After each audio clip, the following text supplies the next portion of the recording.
En el sofocante verano de 1957, en medio de la turbulencia política de La Habana y las tensiones latentes entre Cuba y los Estados Unidos, el presidente Dwight D. Eisenhower se encontraba paseando por la oficina oval, con un mapa del Caribe extendido sobre su escritorio.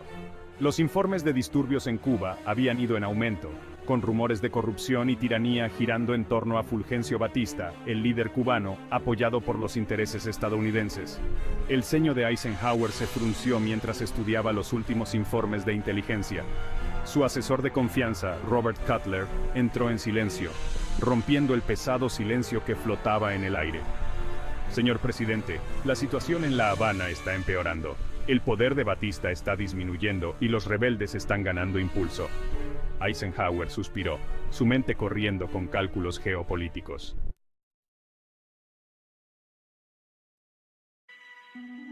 Había apoyado a Batista como un baluarte contra el comunismo en la región, pero ahora los costos estaban aumentando.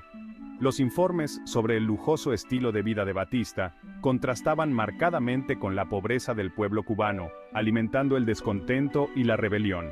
El público estadounidense y el Congreso se sentían cada vez más incómodos con su apoyo al dictador. Robert, ¿qué sabemos de las verdaderas intenciones de Batista? ¿Es un aliado en quien podemos confiar o nos está llevando por un camino de locura?, preguntó Eisenhower, con la voz teñida de frustración y duda. Cutler dudó antes de responder, eligiendo sus palabras con cuidado. Señor, hay rumores, acusaciones de corrupción, abusos contra los derechos humanos. Los informes del Departamento de Estado son preocupantes. Eisenhower asintió con gravedad y apretó la mandíbula. Había apostado por Batista, esperando estabilidad en Cuba y un aliado incondicional anticomunista. Ahora, mientras la marea se volvía contra Batista gracias a la radio propagandista de Fidel y el Che desde las montañas, que era una muy poderosa arma en sus manos debido a pobreza que existía en Cuba, y las promesas de Fidel de darle las riquezas al pueblo con el carisma y facilidad de palabras que tenían Fidel y el Che, iban convenciendo al 70% del pueblo cubano, mientras Eisenhower se enfrentaba a una decisión crítica: seguir apoyando y arriesgarse a empañar la reputación de los Estados Unidos, o recalibrar su enfoque y navegar por las inciertas aguas que se avecinaban.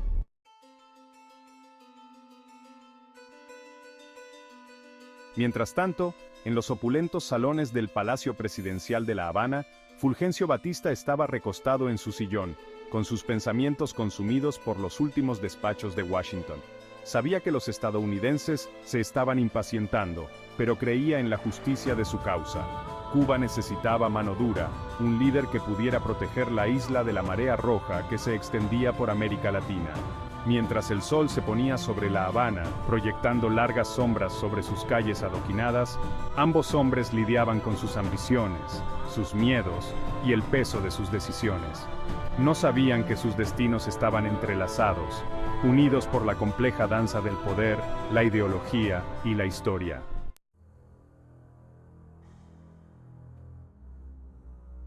Señor presidente, los últimos informes de nuestros agentes en La Habana confirman que el malestar se está extendiendo, informó solemnemente el general Sherman Adams, jefe de gabinete de Eisenhower.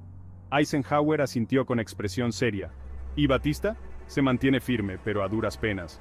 Los rebeldes están ganando terreno. La situación es insostenible, respondió Adams con la voz teñida de preocupación. Eisenhower suspiró profundamente, su mente recordando decisiones tomadas años atrás. Estados Unidos había apoyado a Batista como contrapeso al comunismo en el Caribe, pero ahora se sentían las consecuencias de esa alianza.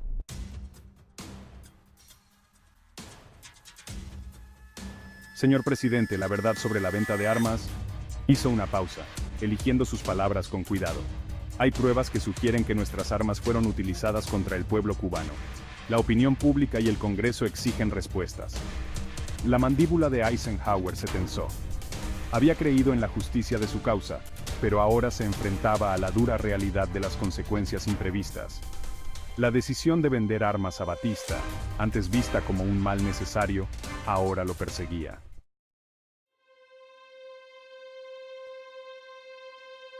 En La Habana, Fulgencio Batista recorría los pasillos del Palacio Presidencial, mientras su otrora segura agarre del poder se le escapaba. Los rebeldes, liderados por un joven y carismático abogado llamado Fidel Castro, habían cobrado impulso, impulsados por el descontento popular y los agravios contra el régimen de Batista. Batista miró la fotografía enmarcada en su escritorio, un recordatorio de tiempos más felices con dignatarios estadounidenses que alguna vez lo aclamaron como el Salvador de Cuba. Ahora, ante una derrota inminente, buscó refugio. Solicitó asilo a Washington, esperando que Estados Unidos honrara su alianza y le concediera refugio. De vuelta en la oficina oval, Eisenhower miró la fotografía de Batista que una vez adornó su escritorio. Sabía que conceder asilo era políticamente imposible. La protesta pública sería ensordecedora y el Congreso nunca lo aprobaría. De mala gana, se dio la vuelta, sabiendo que el destino de Batista estaba sellado. Al amanecer en La Habana, las fuerzas de Castro se acercaron al Palacio Presidencial. Al darse cuenta de que la fuga era inútil, Batista reunió a sus leales y huyó en la noche, dejando atrás un país desgarrado por la revolución y la intervención estadounidense.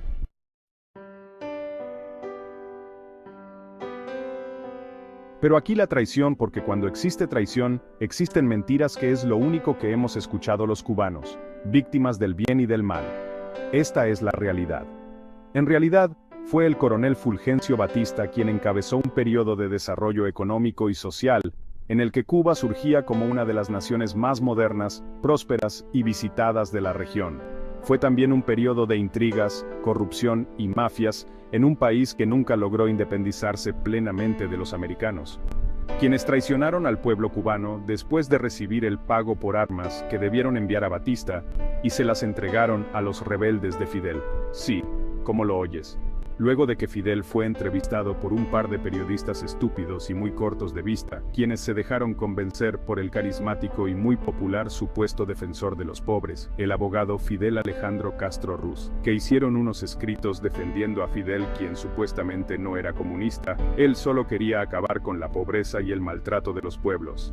Y fue tanta la propaganda que le hicieron que el presidente Eisenhower decidió ayudarlos entregándoles estas armas por las que Batista ya había pagado, ordenándole además abandonar el país, a lo que Batista se negó en ese momento.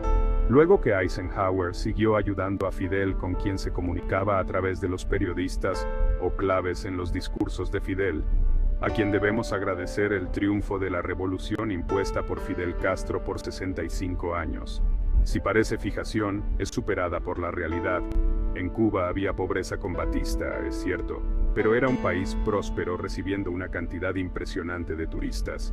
También era el país caribeño más adelantado, moderno y próspero, hasta que llegó Fidel con la ayuda de los americanos. Aunque lo nieguen, fue así.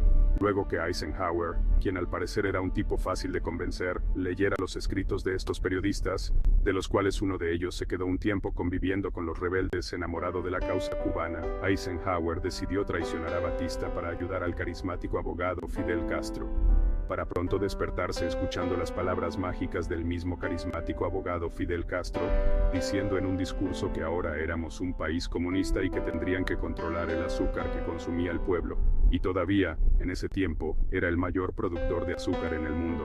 Entonces el señor Eisenhower, luego de escuchar la verdad de labios del carismático Fidel Castro, se sintió tan burlado y en deuda por haber traicionado al pueblo cubano, que empezó a planear el ataque a Cuba conocido como Bahía de Cochinos, donde pasó exactamente lo mismo que anteriormente. El carismático abogado Fidel Castro, al igual que la vez anterior, convenció a los americanos que él tenía la guerra ganada, que la invasión había sido un fracaso, y cómo los peones enfilando las armas dando el pecho a las balas castristas eran cubanos. Pues en esta ocasión otro señor carismático y muy querido, incluso por mí, decidió traicionar su palabra de enviar apoyo aéreo que ya había prometido. Mientras los cubanos sienten el roce de las balas castristas buscando con la vista los aviones en el horizonte, iban cayendo muertos o presos, que era aún peor que caer muerto. Estas traiciones, entre otras que iré contando, como una ley en la Constitución cubana que incluye la enmienda Platt, etc. Estas son las razones por las que los americanos decidieron darnos a los cubanos el beneficio de la ley de ajuste cubano por 34 años, 1966, 1995, como si el sufrimiento y muerte de 1.400 cubanos reclutados por la CIA por orden de Eisenhower y luego apoyados por JFK pudieran borrar tanto dolor que aún 11 millones de cubanos siguen sufriendo, pero, obviamente, existía una razón para tanta generosidad. Y sí, hay que agradecerles porque pudieron no habernos dado asilo, lo cual creo que no ha sido muy favorable para ellos si no lo hubiesen cerrado en 1995. Espero poder traerles otras historias muy pronto.